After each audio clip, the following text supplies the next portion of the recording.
There's a song on the record called "Half the Way Home," where we need to make every moment count, and we don't. Yep. We have a lot of knucklehead moments that don't mean anything in our lives, but you try and make days and situations count. But Right. I feel like the older I get, the more you do think about, what lies, what lies ahead.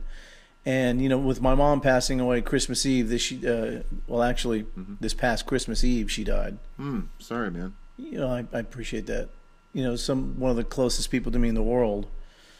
Both my parents are gone, and I don't mean to get all depressing, but it's something you definitely think about. I was right there in the hospital when she died, and she had. I'll just tell you this real quick. She had probably 2 minutes to live. I mean, she was taking about 9 beats a minute. Yeah. And I put my hand on her shoulder, and both my brothers were there, and I told her she was gonna, meet God with open arms and be welcomed home. And I told her profusely how much I loved her and how much, she meant to me. And she couldn't, Frank, she couldn't barely take a breath, but her eyes welled up. Both eyes welled up with tears. And that was her way of saying goodbye to me.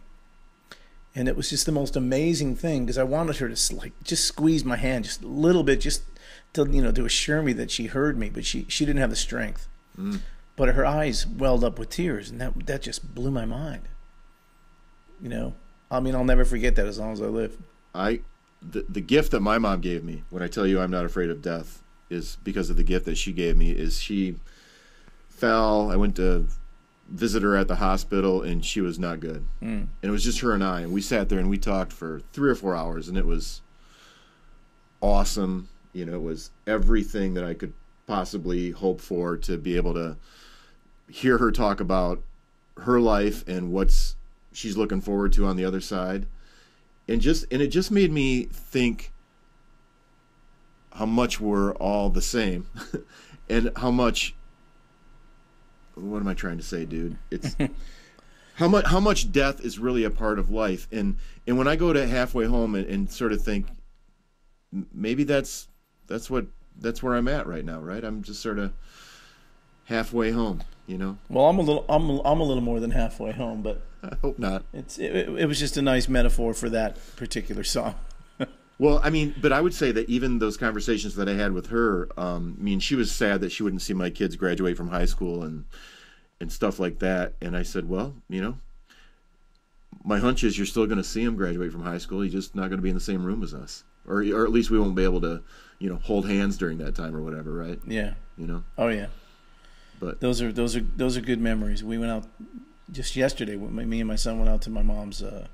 My mom and dad are both buried at the Veterans Cemetery. And my 11-year-old, he'd go out there every day. That was his best friend. Really? But my memories are very, very, very good of both my parents. So that's all good. There were no issues with either one of them. Man, we loved each other, and she knew it, I knew it. And, it's a good closure. I don't know. I think her tears and my mom's conversation that I had with her are things like, the words that you write. I try to teach my kids a lesson. That time's a precious thing. Yeah. Those are great words in a song, but they've got to get inside my heart, somehow or another. And if it came from her tears to your pen, to your studio, to your voice, and finally in my ears sooner or later, then wow, man, that's the beautifulness of music, right? Absolutely.